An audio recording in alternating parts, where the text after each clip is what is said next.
What's that? The Tour Red one will be back in a couple hours. And what about the other ones? The B5 blue one's in there. Let's go. The auction will take place in here.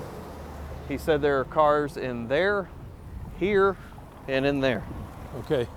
And the Tour Red one just left, and it'll be back in a couple hours. Okay.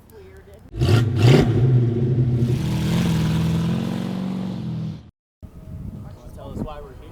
We are here to investigate and examine the B5 Blue Superbird. It is a V6 Superbird, supposedly numbers matching, 446 barrel.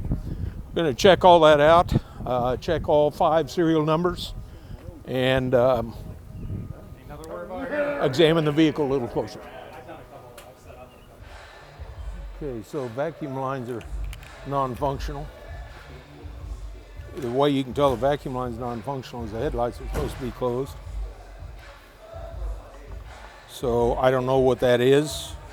Quite often on these there is a like a Folgers coffee can underneath the battery that stores extra vacuum, and then when you hit the light switch it comes up and down.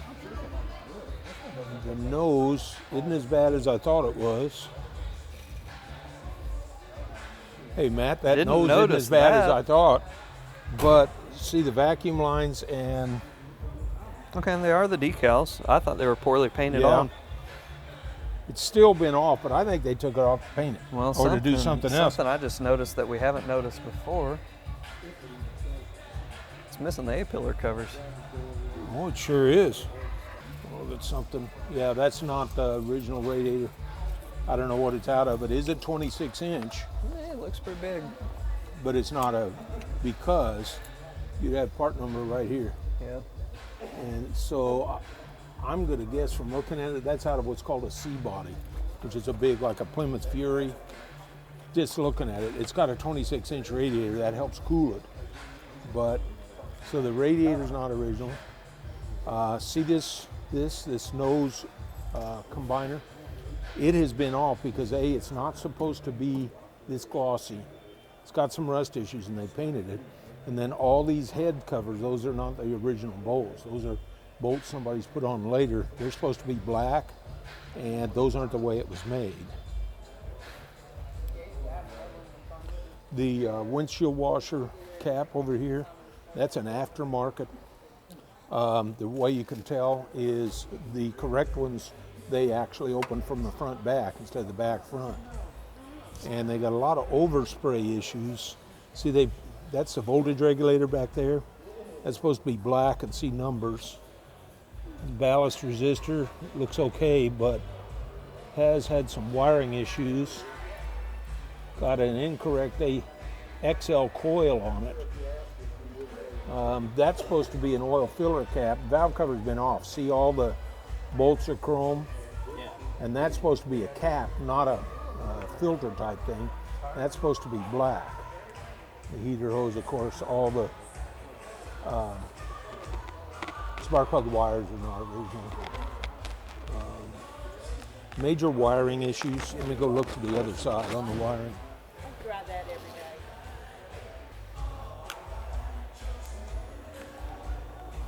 Okay, right here is our first VIN check, 162334. Vendor tag is correct. Let me look up, you want a better picture of that? Right, bottom right corner, 162334. That is correct. VIN check number 2, 162334. That is correct. So RM23, the first 4 2 letters and numbers, those are Plymouth Satellite, and it's designates the body style. V is the engine. V is a 446 barrel original. The 0 is 1970. A is the plant they made it in, and then 162334 is the part number, the VIN number, serial number, if you wish to call it that. Now there are other places to check. Matt's going to have to crawl under on that side to check. In fact, he's under the front, but you got to crawl under that side to check the VIN on the engine and on the transmission. from up there, he won't see anything. He's just No, looking just at looking. The K member's been painted blue at some point. It has been. Yeah. As Lower all control the arms. overspray on Yeah, up lower there. control arms have like a weird coating of like a light blue.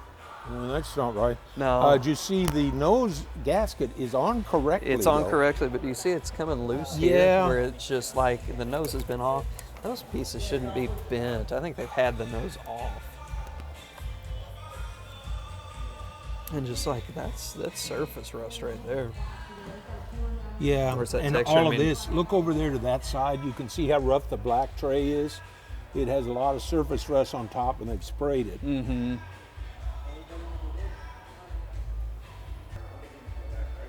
Yeah, see how the K member has that like blue finish to it? Well, I mean, Okay, probably it does have an HP2 block. Probably so many years ago, they just did a interior base spray, and that's why that's blue. That's blue. I'm putting my flashlight on the embossing part of the 440 block where it says HP2. That's telling me that it is a 440 high performance engine. Now we haven't checked the VIN yet. They did say it is in numbers matching. Matt has to crawl over on that side. The VIN is like straight down under that cap. Pretty much right there.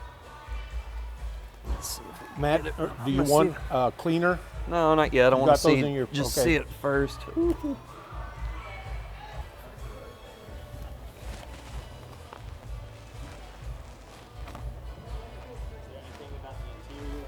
Well, I noticed some normal wear and tear, like the headrest on the driver's side, it's cracked.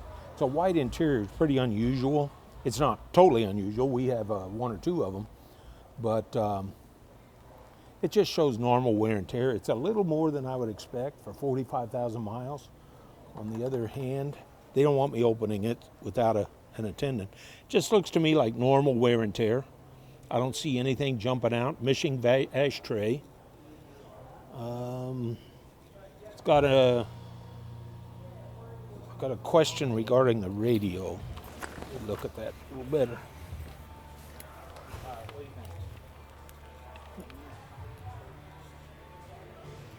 Okay, it's okay.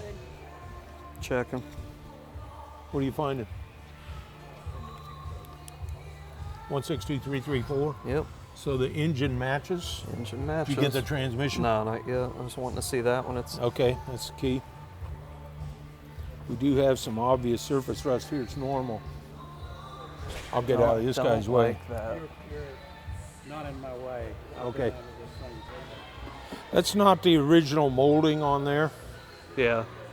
I mean, it looks real close, but it's not original. I bet somebody just swiped those in storage. Those, I don't know. No, there's no holes. there's no holes? Well, Here. It's had a the vinyl put top on has been put on it recently because I mean back there's not good. You can tell. Rust yonder. on Okay. the other side, Well, yeah. when you put a top on it with rust on it. Because it's quick, like the overspray on the Right. firewall Yeah. covers up a lot of the issues. But if you run your hand down that door, you're gonna Feel it. Yeah, you can already tell just kind of looking. spot right here too.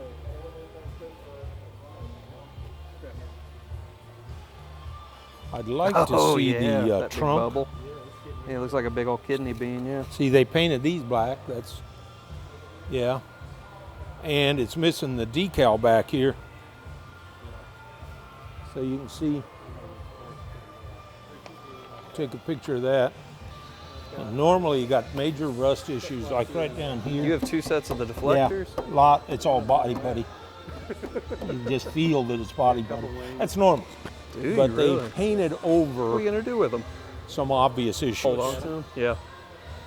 Not a, you know, it happens. It's How long 55 have you years had them? old. A long time. Yeah, I noticed that, Gene. I'm not sure what that's about. They see this is a Dodge Coronet. I'm sorry, I'm wrong. That's Dodge Coronet, but these are Coronet fenders that they make fit, but something's not right there. I can't tell what. And the nose is funny, but all of these noses were funny. Oh, ho, ho, ho, ho.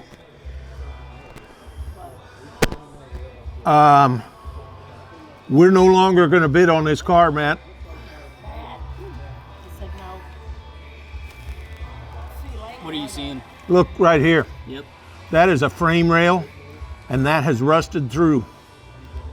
Frame rail is got major issues there. Let's see what else we got.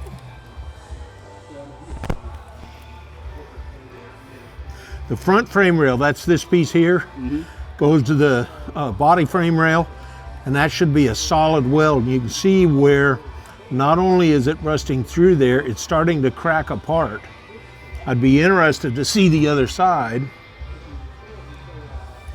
That has been off. There's all kinds of rust repair fixes up in the front here. So disappointed? It's a lot worse than I expected. It's a lot worse than I expected. It's always interesting to see potentially what the story is. The nose is, I mean, this nose is low. See the split on it? Yeah. I know. This doesn't line up. That, I mean, the nose is there. If you look here, right here, it's fiberglass. That's not supposed to be there. That's not supposed to be here. There's frame damage. I wonder if this thing just got hammered in the passenger front. Like a bad wreck. Bent that up. That's why it had to. What's going on with it? I think it's got tore up. We do the mechanics. Well, like it does have a lot of stuff on it. Bad? Okay. Yeah. We do all Well, like people been touching it, but He's the best. right there, if you can see where the light hits it. Yeah, did you notice that on the fender? I think it had a heck of an accident. I think on the it did passenger too. front. I think that's what it is. What I don't understand, they got the gasket in correctly. Nobody does that. They always put it in backwards. But I mean, My analysis I gave Jason, if you paid $150, you're actually $175 in. And if you're going to say, well, I'll drive it as is, it's not that safe with that broken weld. So you'd spend $125 on a restoration. Now you're $300 in on a bench seat, automatic column shift car. You're a little upside down. So I'm okay at $135. I'm not okay at a penny more. And that's what my maximum bid was online. I'll go ahead and, I don't mind saying it now. If I get it at $135, fine. I'm not raising it a dime. I'm done. You seen any obvious as bad as that front frame rail? Really? no. They addressed that's the rear Is that a frame chain rail. around it, man? No, it's not a chain, but I mean they've been welding on their trunk floor. Part of the trunk pan's riveted down. Like it's got issues. This was a used car lot. Get it fixed so it can drive and paint and roll it out. Well, those are like the aftermarket later gaskets. I didn't see obvious issues around the rear window. No, But you again, got at you do have. $135, if I get it at that, Honestly, I'm you get okay, it for but that. You're not anymore. yeah. I mean, realistically, I'd have to send this to Mark, I think.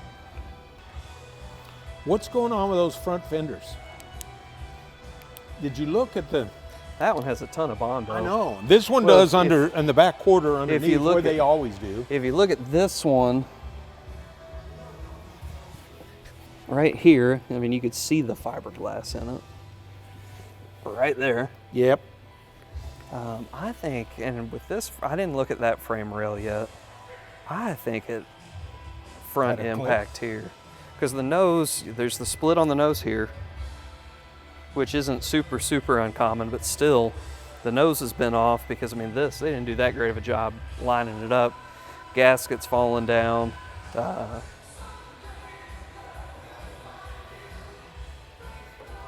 That's fiberglass. See the mesh stuff above it? Holy cow! I hadn't noticed Yeah. that. Yeah. What the heck? There's a number of unknown holes here. Yeah. You see that? Weird stuff. The horn has been repainted a dark purple. Did you notice that? Yeah, I noticed that. I noticed on this one, the mounting tab for the brake hose, that's a recent weld. That's a recent one. Really? Yeah. It's weird. Well. Oh shit. Oh man. Did you notice the mesh on the what are those, runner lights? Return signals. So it's missing this little front bumper, the rubber bumper piece, but you could just see this nose literally splitting apart. You see the body line right there? Oh Lord. Right Yeah. there? Yeah. What are you seeing over there? It's basically where the nose kind of comes apart. Yeah. So it's missing the little bumperette thing. But right here, this seam is just open. The crack's there, coming across. These were originally on a orange car. See the orange underneath? Yeah. It's off of a vitamin C car. Is the spoiler hanging down? Remember, I noticed that online. Yeah, it's all messed up. For whatever reason, oh, it's license plate. It's got the 2 bolts. Yeah, the front spoiler's just. Okay. Oh, the front frame rail on this side, if believable, is actually worse than the passenger side. You can see it's been replaced, welded, rusted. It looks like welded again. And then where it hooks the front frame rail to the main mid-body frame rails, it is rusted through again, and it's actually worse than the passenger side. Here's my opinion on this car. This was a bad car that'd been in a wreck. Somebody fixed it years ago, and then it sat, and some used car dealer got a hold of it, did some quick fixes. There's an obvious break, something up here. Did some quick fixes, sprayed it with paint poorly, because we've noticed so much overspray up front. There's a piece right there, I can't tell what that is, it's rusted through. See where my flashlight is. I'd have to look at it from correct side up. Please don't tell me that's a control arm, it's not. Anyway, the rust on this is severe, would be my summary. Combined with the surface issues, the putty. See, hear how that sounds? I mean, that is just all putty there. You can even see they didn't sand it down all the way. Right here, you can see putty there. It's scary. Again, anything is repairable. I don't want to be totally negative, but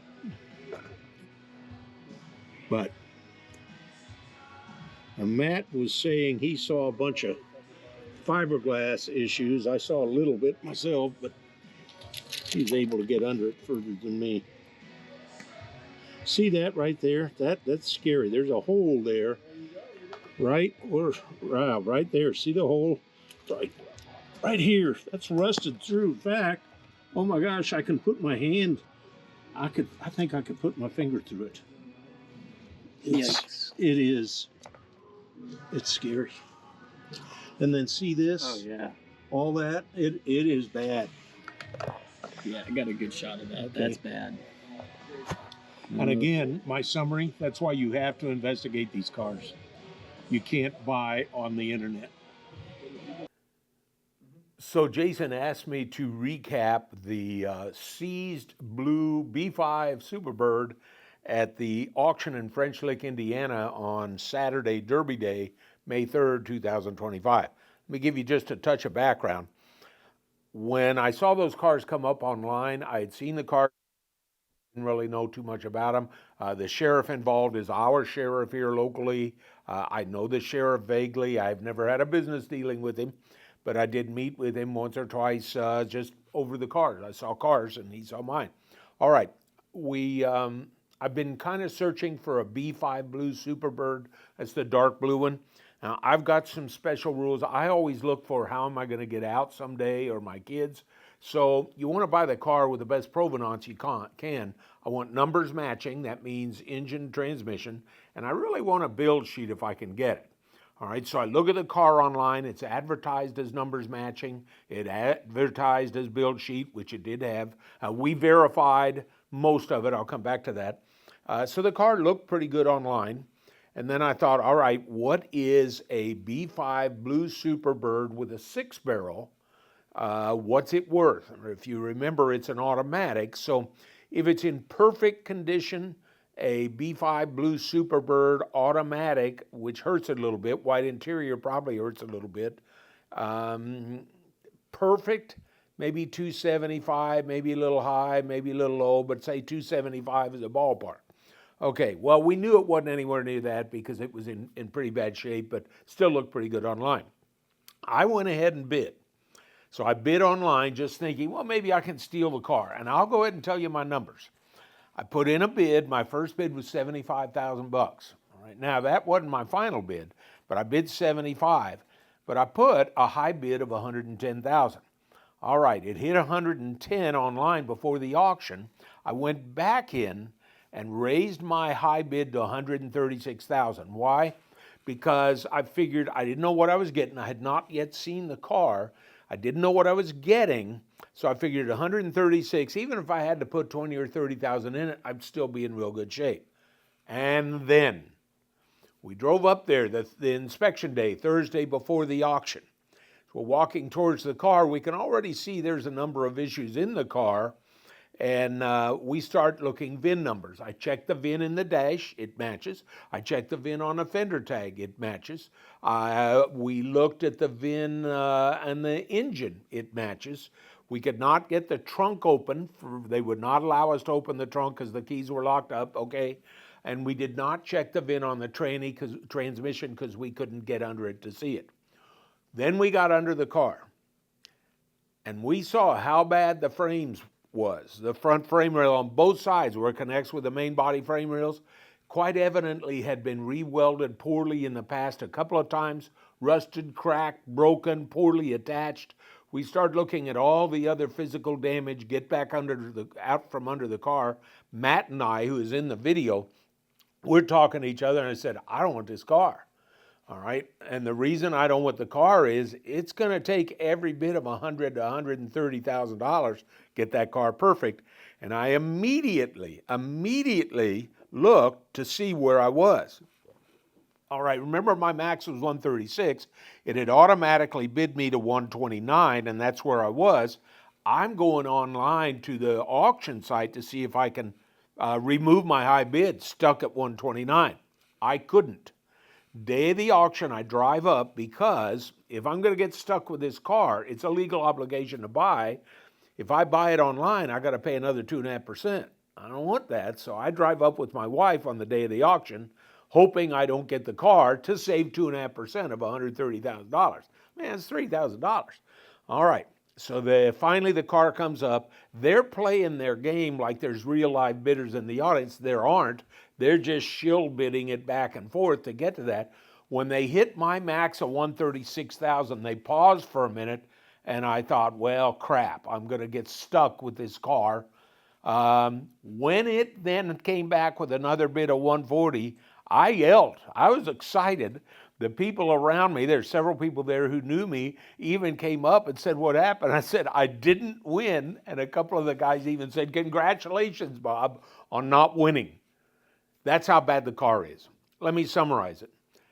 This is a classic example of why you've got to physically inspect these cars when you're buying them at an auction. You need somebody who knows what they're doing, who looks under the cars, who looks at everything.